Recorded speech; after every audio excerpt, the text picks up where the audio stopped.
una serie que se titula, que le he puesto el nombre de Efesios porque es un estudio sobre la carta, la epístola llamada la epístola a los Efesios. ¿Sí? Con lo cual abrimos nuestra Biblia en esa parte.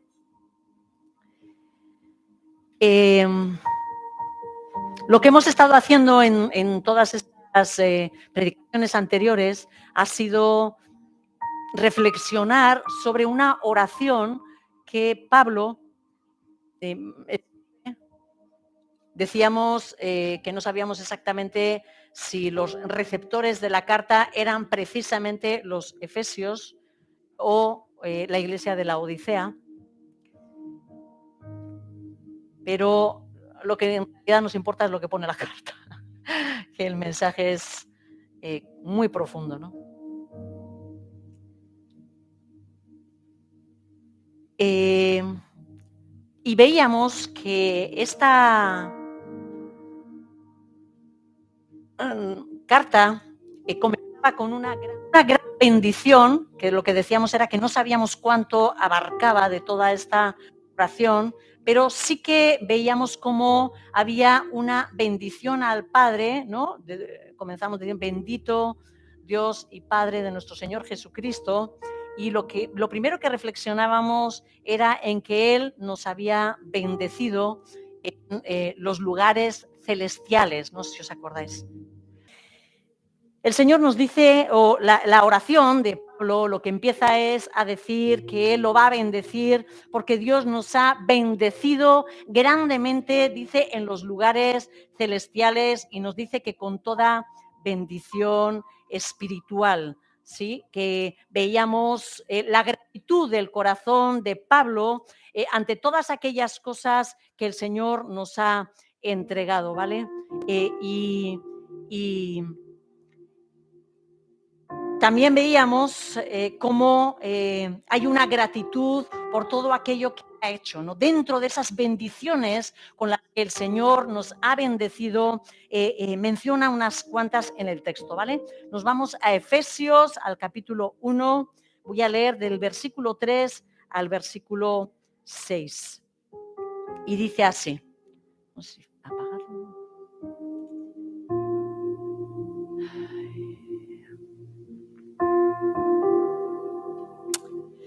Y dice así: bendito el Dios y Padre de nuestro Señor Jesucristo, quien nos bendijo en los celestiales con toda bendición espiritual en Cristo, según nos escogió en Él antes de la fundación del mundo, para ser santos y sin mancha delante de Él en amor, cuando nos predestinó para adopción para sí mismo por medio de Jesucristo, según la complacencia de su voluntad. Y dice el 6, para alabanza de la gloria de su gracia, que nos concedió gratuitamente en el amado. Y hoy nos vamos a este último punto, donde vamos a reflexionar sobre esa alabanza. Gracias, Señor.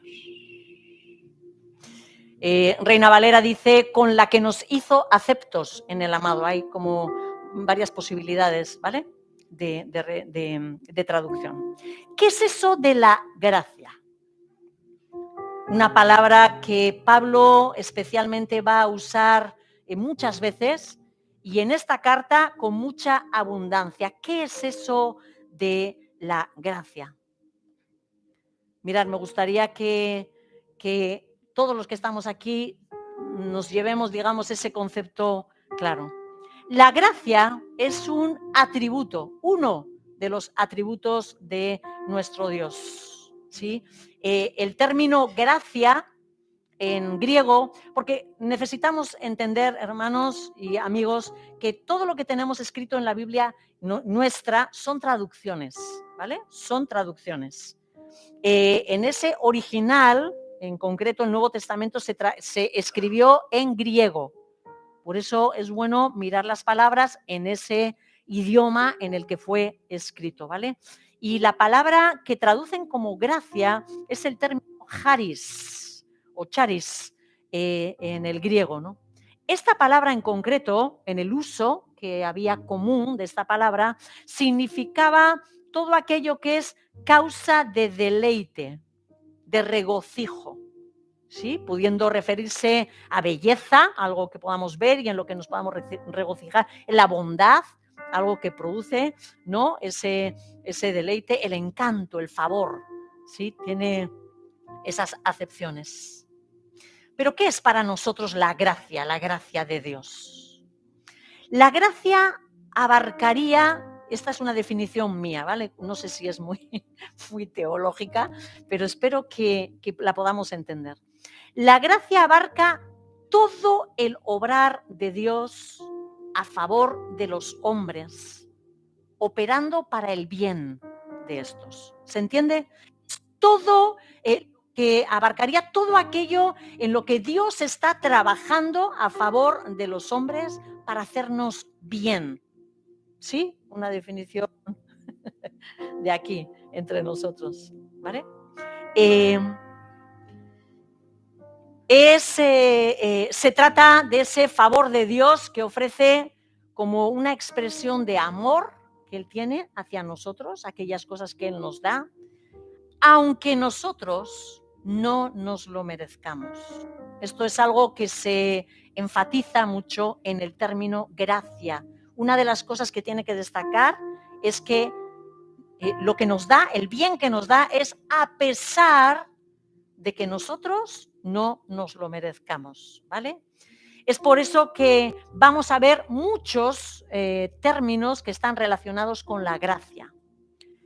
Por ejemplo, un poco más adelante, el siguiente versículo, vamos a ver que Pablo nos va a volver a hablar de la gracia, pero nos la va a hablar relacionado con la redención, con la liberación de nuestra culpa. Igualmente, estemos leyendo la palabra, vamos a ver que se va a hablar del perdón, se va a hablar de la gracia relacionada con la revelación, ¿sí? El Señor revela por su gracia el amor de Dios, no sé, su fuerza, su ayuda, sus regalos, sus dones, todos son cosas que Él nos da por gracia, ¿de acuerdo? ¿Sí? Así que podríamos llegar a decir que no solo somos salvos por gracia, que esto es algo que los evangélicos mencionamos mucho, sino que vivimos también por ella. ¿Sí? Es una palabra que resume la esencia del evangelio. La gracia no es algo que Dios nos da, ¿sí? Toma, aquí tengo un paquete, te lo doy. Sino más bien diríamos que es la entrega de Dios mismo hacia nosotros. Esa parte de atrás es brutal, ¿eh? de despiste. Vuelvo a decirlo. Y me miráis a mí, ¿vale? Hacéis un esfuercito los que estáis ahí. La gracia es la entrega de Dios mismo hacia nosotros. En esa gracia está involucrada toda la divinidad que se está entregando por nosotros. ¿Sí? La palabra gracia también alude al increíble hecho de que Dios nos acepta. Nosotros también llegamos a ser para Dios. Leí esta frase y me gustó. Es el hecho de que Él viene junto a nosotros para abrazarnos y obrar a nuestro beneficio. Es el juez del universo pidiéndonos a los criminales que sentemos a comer a su mesa. ¿Lo estamos entendiendo? La gracia, me gustó esta expresión. Es como si fuera el juez del universo pidiéndonos que nos sentemos a comer con Él a su mesa. La iniciativa de la gracia es de Dios. la gracia de la que nosotros conocemos, ¿vale? Hay otra gracia para los hombres, pero de la que estamos hablando es solamente de Dios hacia nosotros. Vamos a leer en el Evangelio de Juan, en el capítulo 1. Hay una expresión que me sorprendió, donde vamos a ver con completa claridad que la gracia es Cristo mismo. En el versículo 14 del capítulo 1 dice así: el logos, que se puede traducir como verbo, o la palabra en concreto es logos, en griego, se hizo carne y tabernaculizó entre nosotros. Sí, algunos lo han traducido como, ¿cómo lo dicen? Y se hizo carne, ¿sí? Pero la esencia es que tomó cuerpo como tabernáculo, ¿sí? Entre nosotros. Y contemplamos su gloria, gloria como del unigénito del Padre, lleno de ¿qué? De gracia y de verdad. Versículo 16 y 17. De su plenitud, y estamos hablando de Cristo, todos recibimos ¿qué? Gracia sobre gracia, o gracia tras gracia, que dice en esta traducción. Porque la ley fue dada por medio de Moisés, pero la gracia y la verdad se hicieron realidad por medio de Jesucristo. Así que Jesús es la manifestación. Así como todos sabemos que es la verdad, Jesús es la gracia, también la manifestación de la gracia. ¿Significará esto que en el Antiguo Testamento no había gracia? En el Antiguo Testamento, claro, no existe la palabra esta que hemos utilizado, charis, ¿vale? Porque eso es una palabra griega. Pero hay dos palabras muy interesantes que están muy relacionadas con el concepto de la gracia de Dios, ¿sí? Una es la palabra gen, J-E-N, gen, bueno, eso dicho de nuestra forma, si no serían letras hebreas. Y gesed, ¿vale? Gen significa, o lo que expresa es la misericordia de un ser superior hacia alguien que es subordinado. En ese sentido, nosotros también podríamos tener esa gracia, ¿sí? Alguien que está por encima hacia alguien que le tiene que obedecer, ¿vale? Y la otra palabra, gesed, lo que subraya es la idea de la fidelidad de Dios hacia el pacto. Es una palabra que se usa cuando se está hablando en el libro de Oseas, como Dios le dice que se case con una prostituta, etcétera, etcétera, para hacer como la imagen de la relación de Dios con su pueblo. Ahí aparece mucho esa palabra, gesed, ¿sí? Haciendo alusión a la fidelidad de nuestro Dios, al pacto que Él tiene con nosotros. Así que estas palabras que en momentos determinados se van a traducir como gracia, también en el Antiguo Testamento van a subrayar esa idea de ese amor misericordioso de Dios. A veces conllevará la palabra clemencia, bondad, el favor de Dios para con el hombre. Estaban estos atributos en el Antiguo Testamento. ¿Quién ha leído el Antiguo Testamento? Igual hay personas que no lo han leído, ¿no? Más o menos lo hemos leído, ¿verdad? ¿Estaban estos atributos de favor, de misericordia, de clemencia en ese Antiguo Testamento? Sí, estaban, ya te digo, de principio a fin, ¿verdad? Solo que normalmente lo que se veía era esa misericordia de Dios, pero reflejada principalmente hacia su pueblo, ¿sí? Hacia Israel. Con Jesucristo, con su encarnación, con su tabernaculización, Jesucristo extiende esa gracia a toda la humanidad. Ahora todas las naciones son invitadas a venir a ese encuentro con Dios, ¿no? Como su Salvador, a el Señor con su amor y su favor, ¿no? La gracia que Dios tiene para con nosotros, esa es la que necesitamos conocer. La gracia que Dios tiene para con nosotros, esa es la que necesitamos experimentar. La gracia que Dios tiene para con nosotros, esa es la que necesitamos manifestar en nuestras vidas. A eso es a lo que nos ha llamado el Señor. Mirad, hermanos, la palabra Dios no quiere entendamos las cosas aquí. Sé la definición de gracia y punto. Lo que Dios quiere es que la conozcamos. ¿Cómo conocemos la gracia? ¿Cómo conocemos la bondad?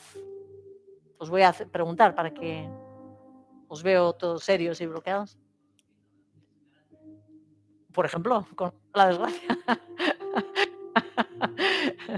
Exactamente, bueno, pues mira, la palabra desgracia, imaginaos de dónde viene, cuando falta la gracia de ese Dios, ¿no? Eso es una desgracia, muy bueno, ¿no? Por ejemplo, ¿verdad? Relacionándonos, sí, agradeciéndolo, sintiendo, viviendo esa gracia, ¿verdad? Hay muchísima gracia de Dios expresada cada día en nosotros. Por ejemplo, ¿no? Sí, que esas personas no tendrían gracia para con otra persona, ¿no? Sí. La gracia de Dios se está manifestando continuamente sobre nuestras vidas, hermanos. Pero necesitamos abrir nuestros ojos para verla, para disfrutarla. No quiere que nosotros le conozcamos de aquí, ¿vale?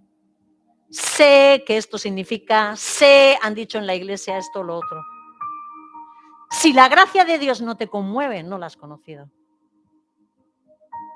Si la gracia de Dios no te es suficiente, no la has conocido. Mirar, una de las cosas que desde la introducción he intentado recalcar es la importancia que tiene, entendamos las verdades que están expresadas en la carta. Son claves en nuestra vida, ¿sí? Hermanos, amigos, no vengamos aquí solo para, no sé, cuál es el rollo que me dan este domingo y voy a casa, me siento mejor porque he cumplido con Dios. Por favor, dale la oportunidad a Dios de que te hable, ¿sí? Dale la oportunidad a Dios de que te hable. Él tiene tantas cosas que decirnos. Y una de las cosas que clamo a Dios, o debería de clamar más, consciente que debería de clamar más, para que cuando estemos estudiando esta carta de los Efesios, la verdad que está contenida aquí sea penetrando en nuestras almas y nos transforme.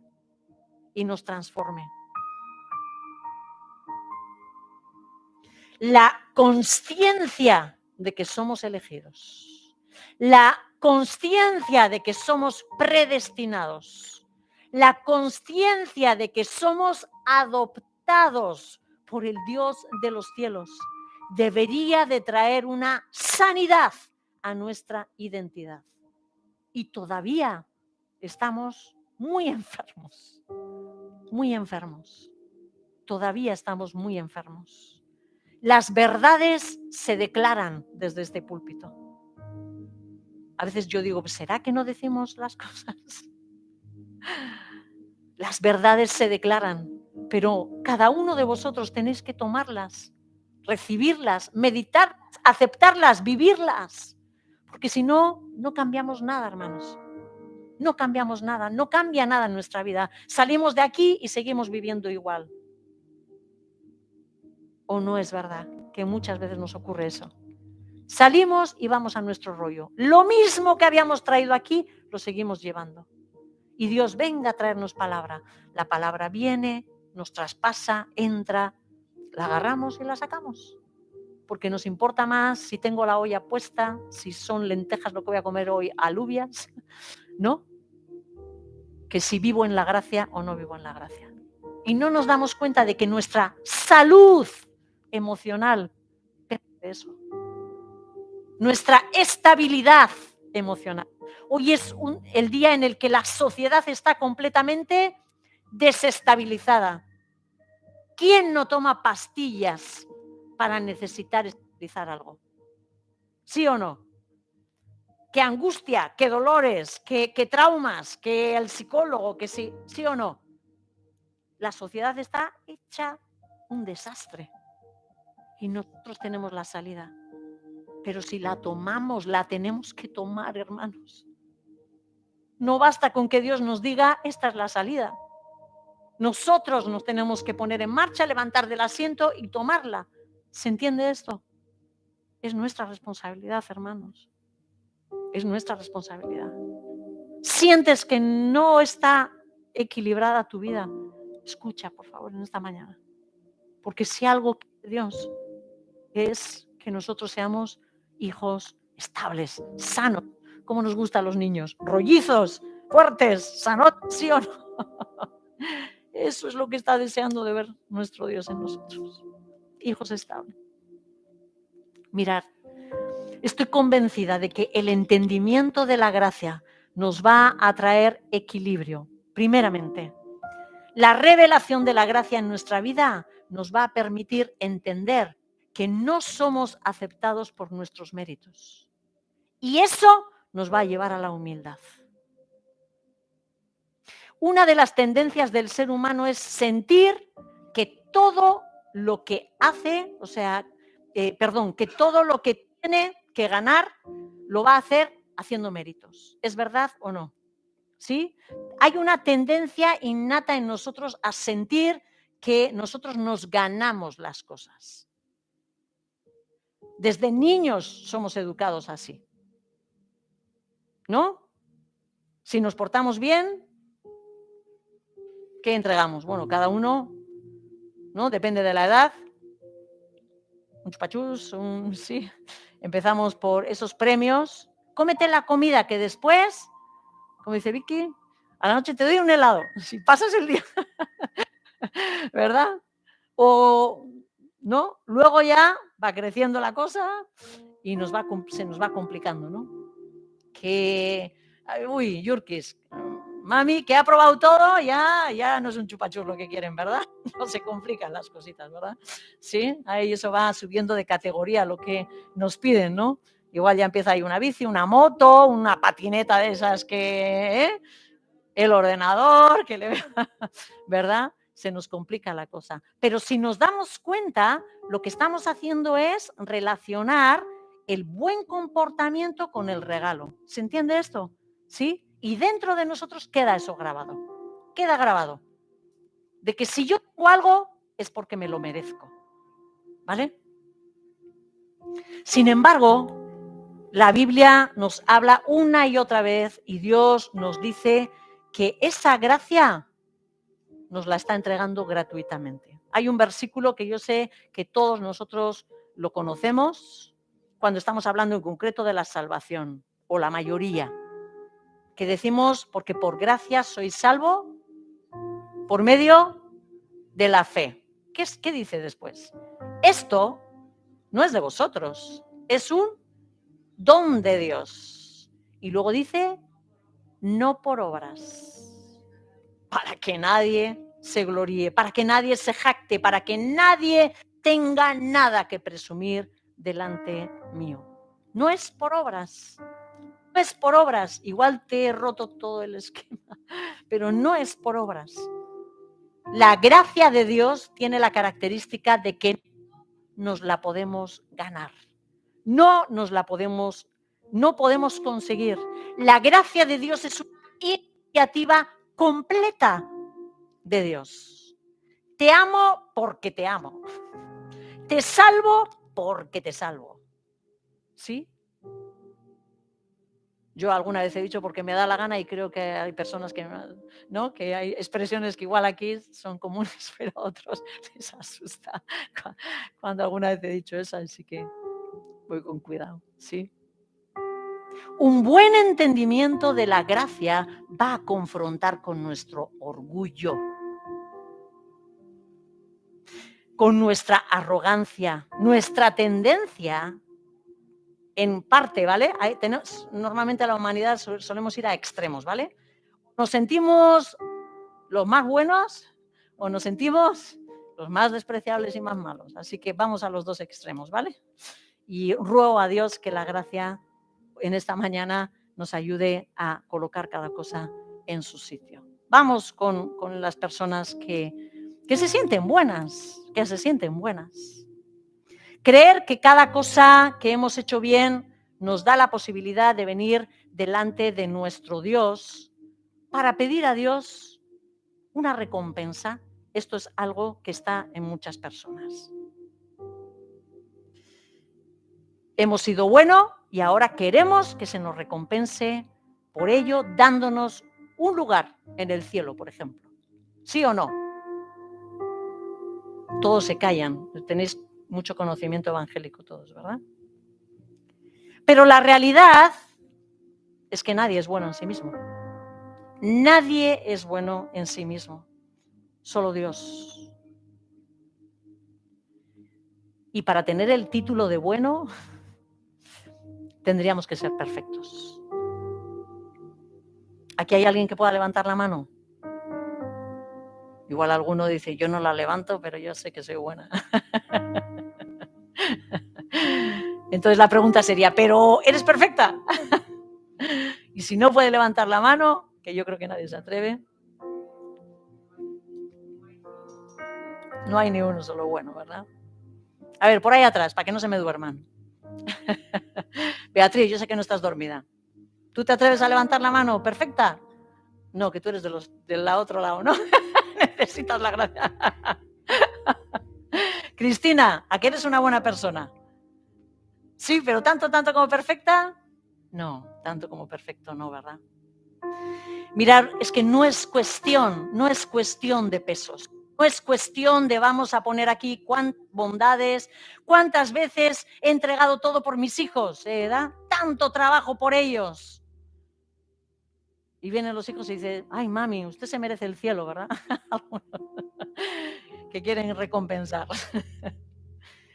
Esta mujer se merece el cielo, toda la vida esforzándose por los suyos, ¿no? Así nos dicen, pues no te lo creas. Ya lo siento, pero no te lo creas, porque el cielo no es un pago. El cielo no es un pago. No es esa balanza, no es ese decir cuánto has hecho y cuánto no, ¿no? Es cuestión más bien de si algo es completamente puro o no es puro. ¿Has hecho algo que ensucie tu vida? Sí.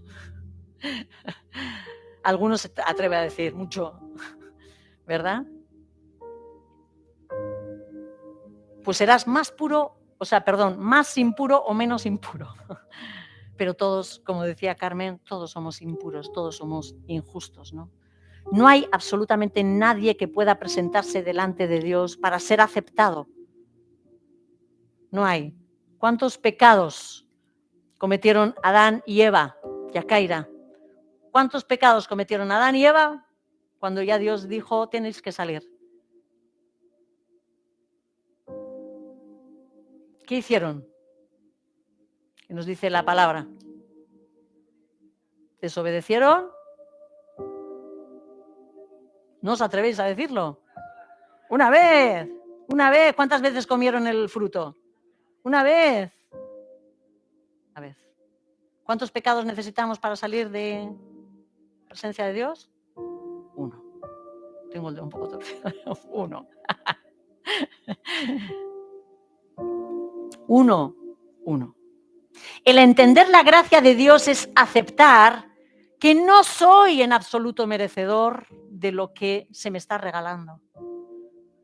Que Dios cuando me da la salvación, yo no lo merezco. Que no soy merecedor de su amor, que no soy merecedor de su adopción, que no soy merecedora de sus fuerzas, de su gracia. No lo soy. Entender la gracia de Dios es entender que es por la pura complacencia de su voluntad, que decía el versículo anterior, que Él me da lo que me da. Que Él ha decidido mostrar su favor para conmigo sin que yo le pueda ofrecer nada para conseguirlo o para pagarlo. Y cuando estaba escribiendo esto me acordaba del testimonio de una persona, un hermano de la congregación, ¿vale? ¿Por qué lo quiero contar? No voy a daros el nombre. ¿Pero por qué lo quiero contar? Porque a veces pienso de que es muy frecuente eso. Bueno, aquí no, en todas las iglesias. Mira, este hermano era una persona que él había cambiado completamente su forma de vida en agradecimiento a Dios. Él había tenido una enfermedad muy grave, ¿sí? Estaba casi paralizado. Yo no sé exactamente si eso casi implicaba la muerte, si aquello avanzaba de esa persona. No recuerdo exactamente, ¿vale? Pero era una situación muy grave en su vida.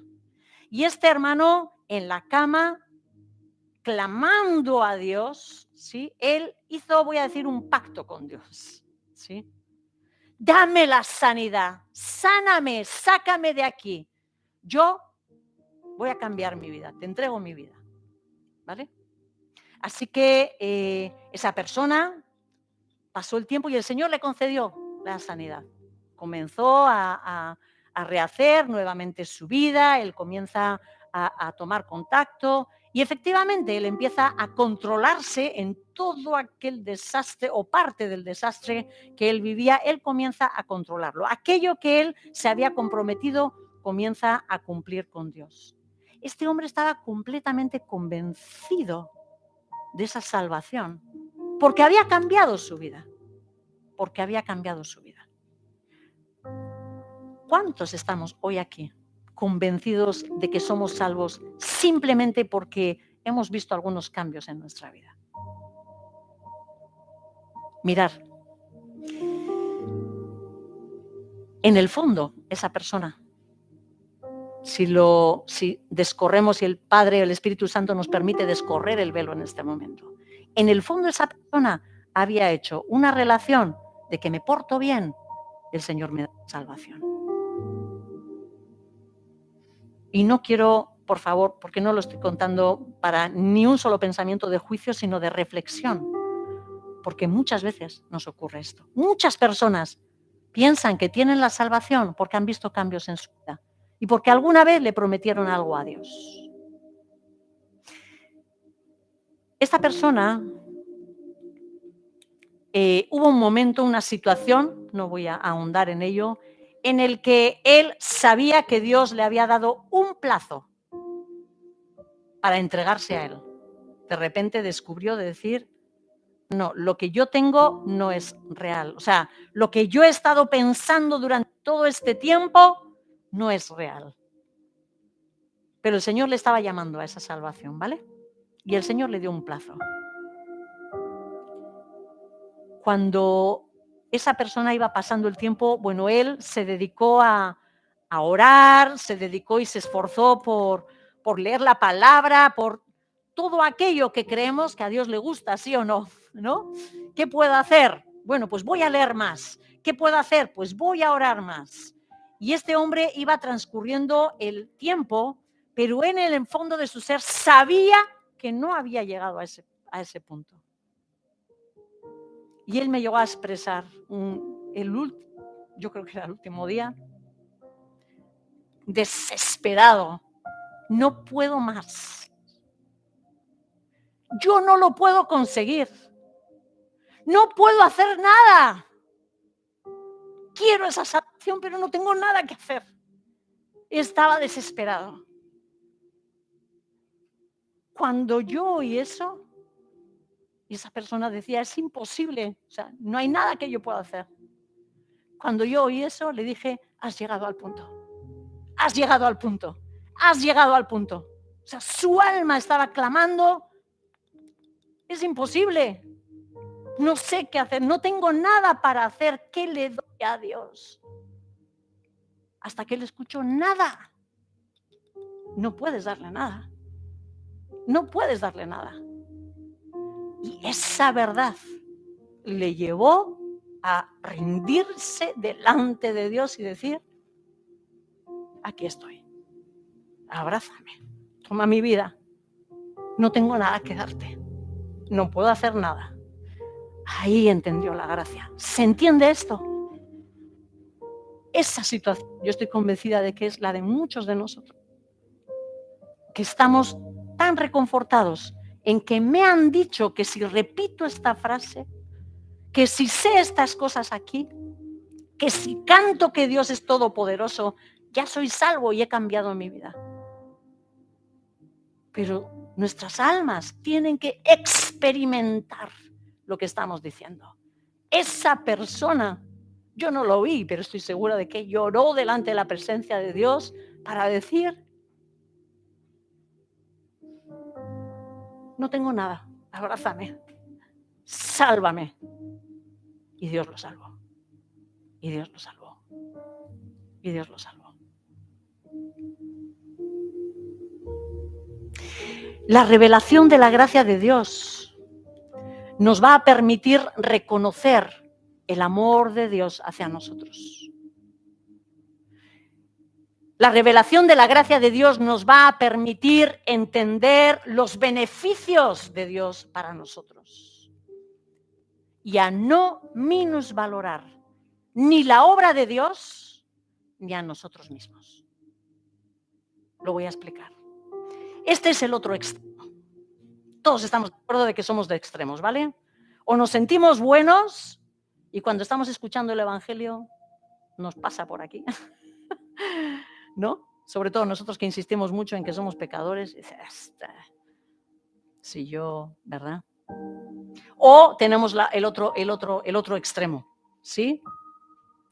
La otra tendencia es de que nuestras almas caigan, os voy a decir esto, en una minusvaloración de la obra de Jesús. Hay personas que están bajo la red del enemigo enredados en un pensamiento. Jesús ha cargado con los pecados del mundo, lo aceptan. Pero yo no me lo merezco. Pero Él es poderoso para salvar a los demás. Pero mi pecado es demasiado grande. ¿Cómo me va a amar a mí? ¿Lo habéis oído o lo habéis pensado alguna vez? ¿Sí? ¿A mí? ¿A alguien como yo? Mirar, este tipo de pensamiento, escucharme, no indica humildad en la persona. Yo sé que el enemigo, creo que el enemigo, esta es una teoría personal, creo que el enemigo hace que esa persona se sienta que autoflagelándose, como que es un acto de humildad. Y el propio enemigo, no sé si se explica esto, el enemigo le hace creerse que está actuando bien. Sí, golpéate. ¿Se entiende esto? ¿Sí? Como que la propia trampa del enemigo en el que capta el alma de esa persona, de hacerle sentir, ¿cómo me va a perdonar a mí? Le da, no sé si decir, como un gusto a sentirse pobrecito. ¿Me explico? Y el enemigo le hace sentirse, claro, porque tú sí eres bueno, creo yo. No sé si es bueno, no sé si me transmitir lo que quiero decir. Creo que es un juego sucio del enemigo con nuestras propias almas, ¿vale?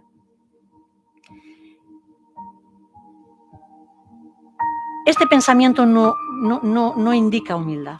Lo que está indicando, si le destapamos al enemigo su estrategia, indica incredulidad y, por tanto, minusvaloración de la obra de Cristo.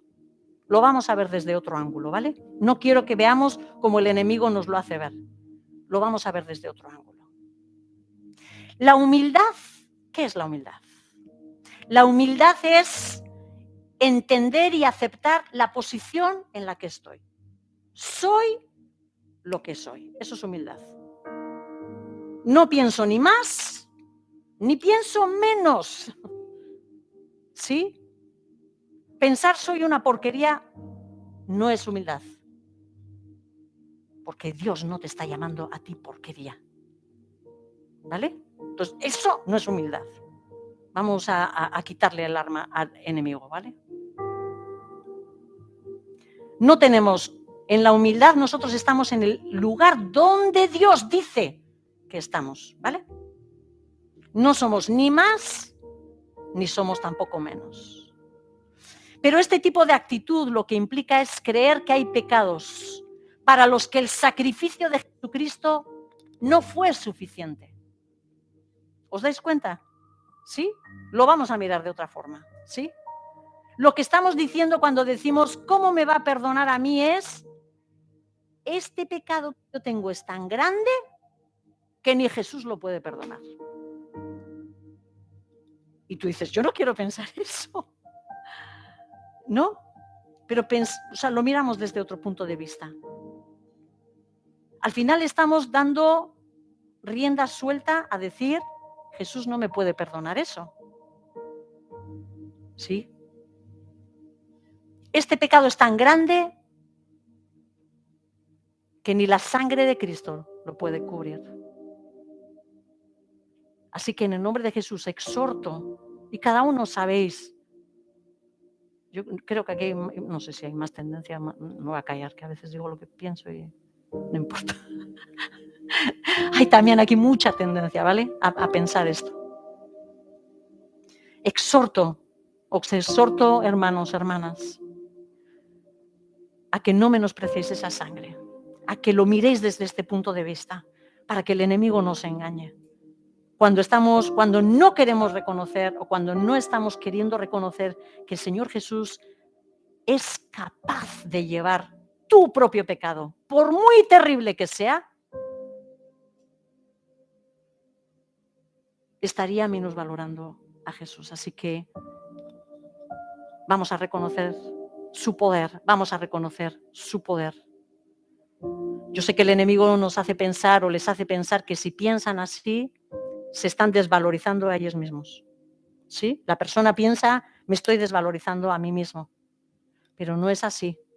Lo que estamos haciendo es sobrevalorar el pecado que hemos cometido y menospreciar el sacrificio de Jesús. ¿Se entiende esto? Y luego no hay mucha cabeza alguna. Pero lo quiero decir así de frío porque el enemigo es muy engañador, muy cochino en sus estrategias, ¿vale? Muy enrevesado en la forma en la que nos manipula.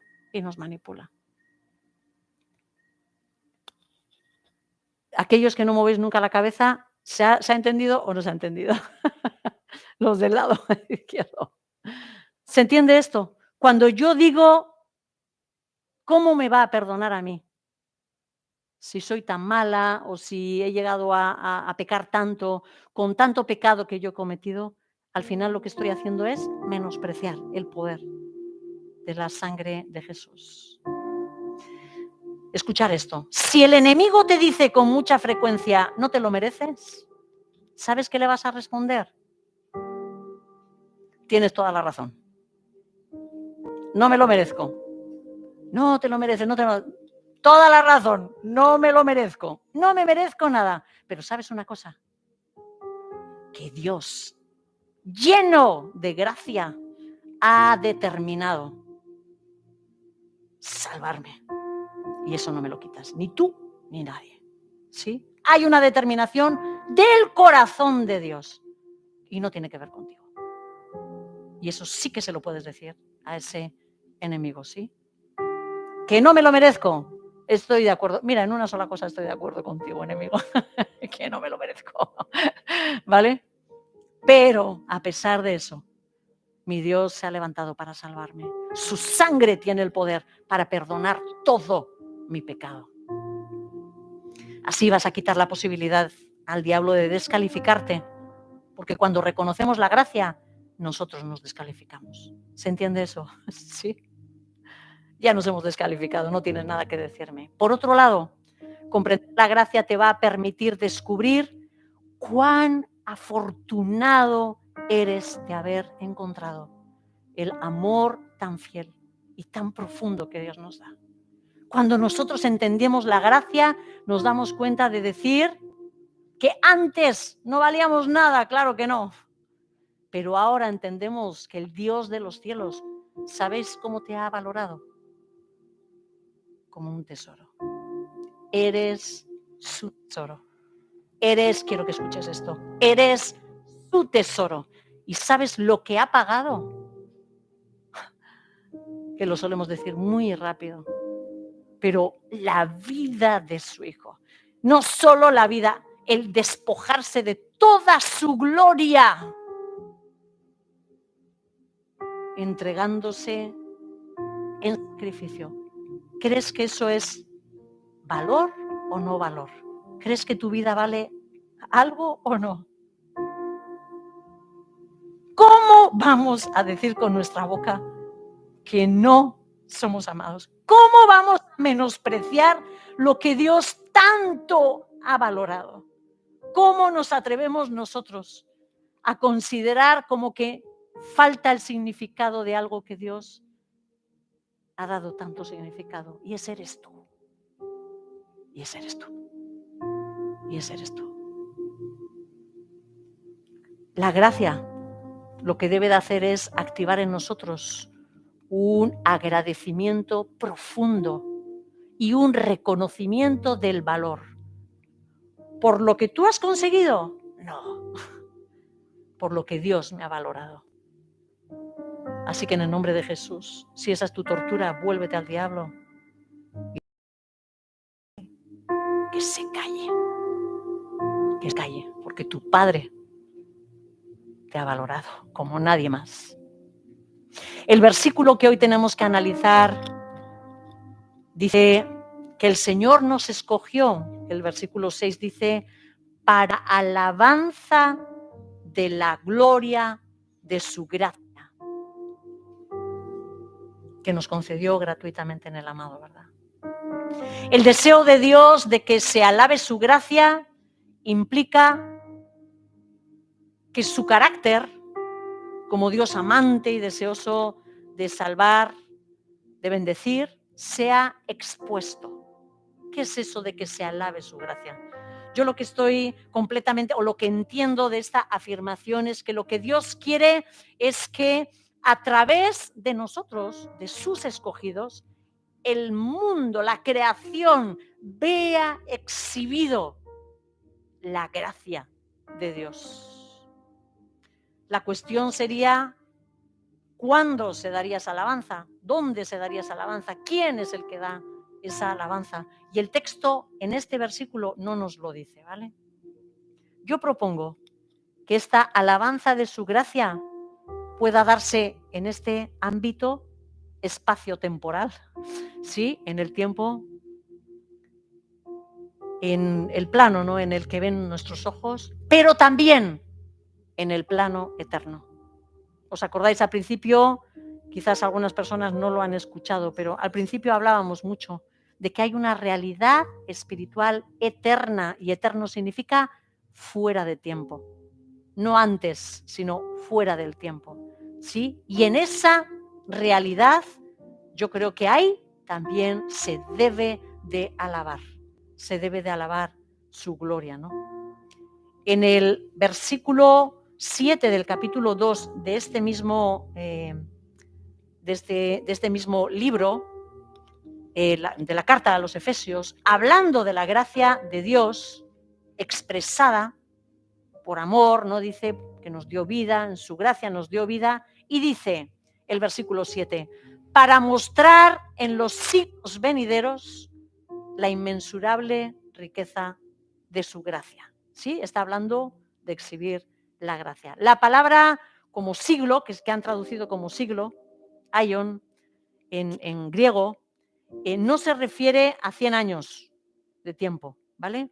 Lo que se refiere son a periodos que tienen unas características espirituales concretas, ¿sí? En el tiempo de la adolescencia.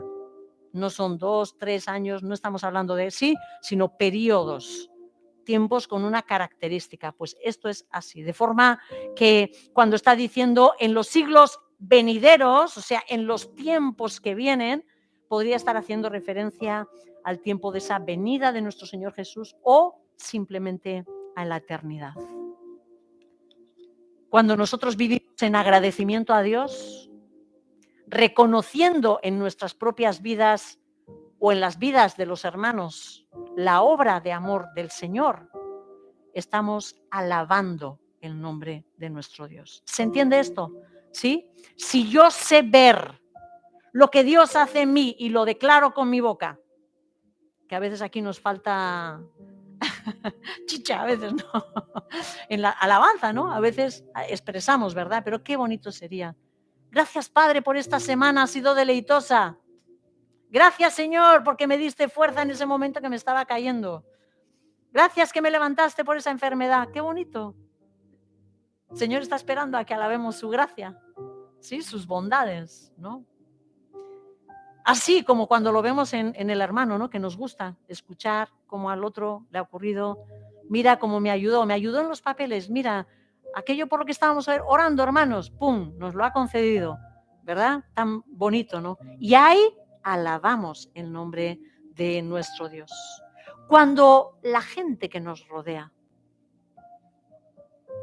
que nos ha conocido antes de que nosotros estuviéramos ya en los brazos de Jesús, y ve nuestra forma de actuar ahora,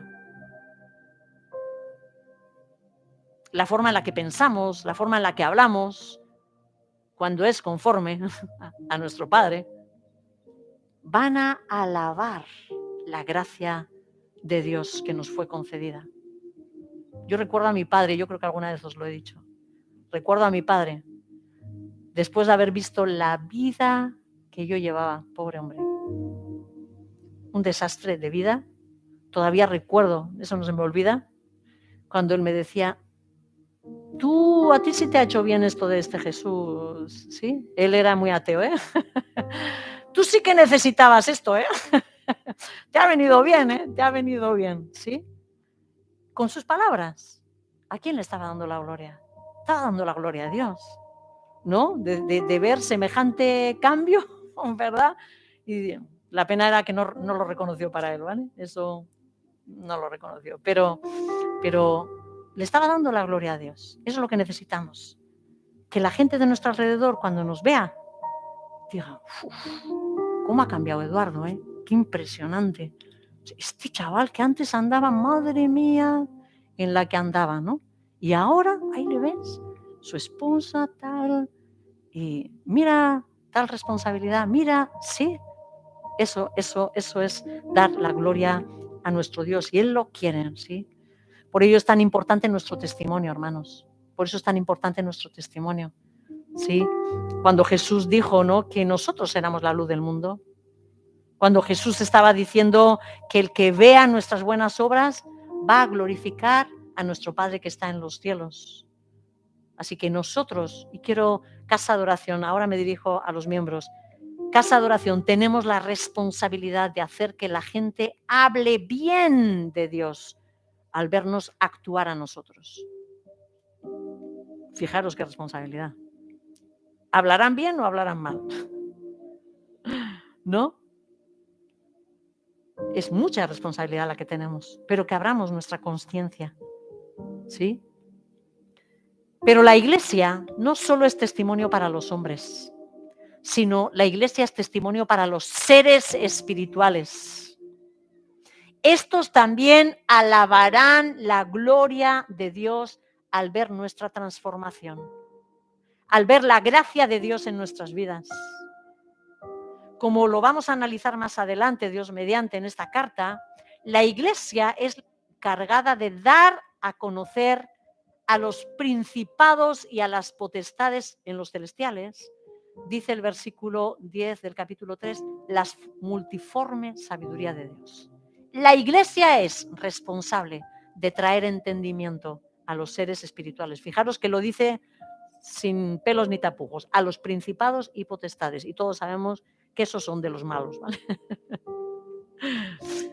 La Iglesia es la encargada de abrir el entendimiento de las entidades buenas y malas en esos celestiales. Los ángeles no conocen en sí mismos lo que la gracia expresa en la salvación, por ejemplo. Nunca han experimentado en ellos la salvación, la gracia, que Dios te dé la oportunidad de arrepentirte. Jamás la han tenido, no saben lo que es eso. O sea, lo saben cuando lo ven a nosotros, pero ellos no lo han experimentado. Hay partes de Dios que ellos no las han experimentado. A nosotros se nos ha concedido eso. Dios ha creado al hombre para que nosotros vivamos esa parte de Dios, esos atributos de Dios. ¿Se entiende esto? ¿Sí? ¿Alguno está asustado ya? Los ángeles no tienen la oportunidad de la salvación. A ellos no les dice, si tú te arrepientes, si tú me sigues, no. No hay posibilidad de salvación. Porque Dios funciona por justicia. En los celestiales es la justicia lo que hay. Es justicia. Y la justicia cae sobre ellos. Y la justicia cae sobre ellos. Lo veremos más adelante, un poquito más despacio, ¿vale?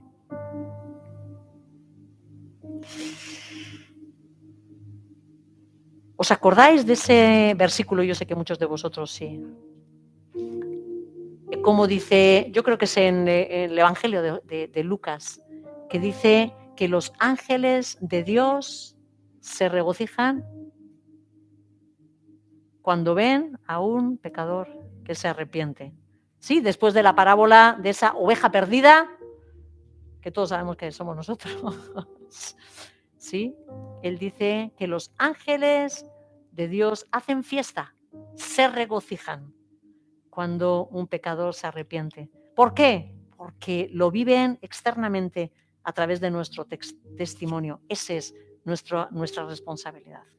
Y en Hebreos, pensando en esta situación de que ellos nos ven, en Hebreos nos habla de una nube, una gran nube de testigos que nos observan y que siguen con sus miradas, nos siguen viendo cómo actuamos a todas las cosas que hacen los hijos de Dios. En Hebreos 12:1, ¿vale? Si lo quieres mirar. Dice que hay una multitud, teniendo en derredor nuestro, dice la palabra, tan grande nube de testigos, despojémonos del pecado que nos asedia, etcétera. Pero, ¿qué es esta nube de testigos? ¿Qué es esta nube de testigos? Son aquellos hermanos que ya están en la eternidad, que ya están en esa eternidad con Jesús, que nos observan, pero también son esos ángeles fieles y espirituales también caídos, que nos miran y aprenden. Algunos dirán, ¡ah! Otro que se me ha escapado. No, mientras que algunos lo disfrutan, ¿verdad?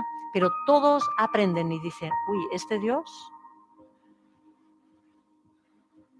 que el Señor nos ayude a cobrar conciencia de esa responsabilidad y del propósito que nos ha entregado como representantes suyos ante todo lo existente, no solo ante las personas, hermanos.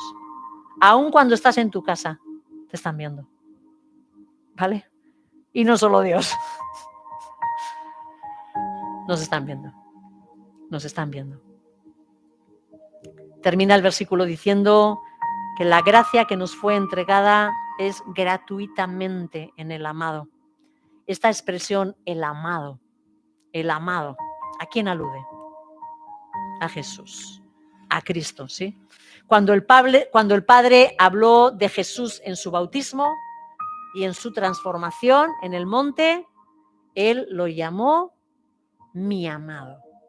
Este es mi Hijo amado, en quien tengo complacencia, a Él escuchar, ¿verdad? El amado. Así que esta expresión es prácticamente un título mesiánico, ¿no?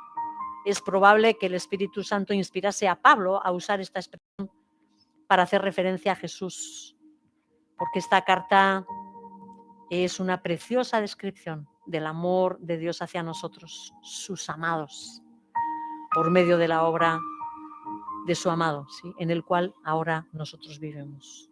Así que a Él sea esa gloria por todos los siglos y nuestra la responsabilidad, ¿sí? En esta mañana quiero 3 cosas, me quedan 2 minutos. Quiero que entendamos que no somos tan buenos, que no tenemos ni chita de cielo por las obras que nosotros hagamos. Otra cosa serán las coronas, ¿vale? Esas sí pueden ser por obras, ¿vale? los méritos, las coronas, los premios que vayas a tener en el cielo. Pero entrar en el cielo no tiene que ver con tus buenas obras, ¿vale? Tu posición en el cielo, sí, pero la entrada, no, ¿vale? Así que nuestras buenas obras, no, nos quitamos el orgullo, por un lado, ¿sí? Si sientes que no hay forma, que no crees que el Señor te perdona, vamos a arrancar esa idea aceptando de que el Señor lo ha dado todo y que nuestro pecado no es más grande que el poder de la sangre de Cristo, ¿vale? Lo que Dios valoró, que eres tú, lo vas a valorar tú también, ¿vale? Y en tercer lugar, somos testimonio continuo para las personas que nos rodean, primeramente nuestra familia, que nos ven más cerca, de aquellos que nos rodean, pero también de los ángeles del cielo, los que permanecen fieles, pero de aquellos que se han caído también. Así que cobremos conciencia y sirvamos para la alabanza de la gloria de Dios. Que los ángeles canten contentos cuando nos vean. Que nuestros hermanos en la fe, que están ahí en el cielo, que nos han precedido, aquellos, quizás sea tu abuela, que tú has conocido y te ha enseñado de Jesús, está ahí, mirando y diciendo, ánimo, ánimo, dale, sigue, adelante, vamos, hija, vamos, mi niña, ¿no? Adelante, no te caigas, ¿sí? Todos ellos nos están observando y están aprendiendo de la gracia de Dios a través tuyo. Señor y Padre Celestial, gracias. En esta mañana queremos agradecerte ese corazón que tienes, Señor. Es algo impresionante, Señor. Ese corazón de amor que se extiende aún a nosotros que éramos tus enemigos. Esa posibilidad, Señor, de sentarnos a tu mesa siendo aquellos que te hubiéramos clavado en esa cruz o responsables de que tú llegaras a esa cruz. Señor, queremos cobrar conciencia, Señor, del valor que nos has dado. Ayúdanos, Señor, a sacar esas palabras de nuestra mente, Señor, a callar la boca del enemigo que le encanta escupirnos nuestro pecado, Señor, y creerte a ti, y creerte a ti, y creerte a ti, que lo has dado, que has entregado a tu Hijo por nosotros. Gracias, Señor, por ese valor que no, creo que igual no entenderemos nunca. Gracias, Señor, por ese amor tan profundo. Gracias, bendito Dios, porque tú has confiado en nosotros la responsabilidad de tu gloria. Queremos portarnos dignamente, Señor, para que la gloria de tu gracia sea alabada por todo el mundo, aún los demonios cuando nos vean, que ellos tengan que bendecirte o quedar callados por la grandeza de ese Dios que ama y ama y ama y ama hasta el fin. Te bendecimos, Dios. Gracias, Señor, por haberte declarado nuestro Padre. Gracias, Señor. Te amamos, te amamos, te amamos. En el nombre de Cristo Jesús. Amén, Señor. Amén. En tierras vivas escogiste habitar.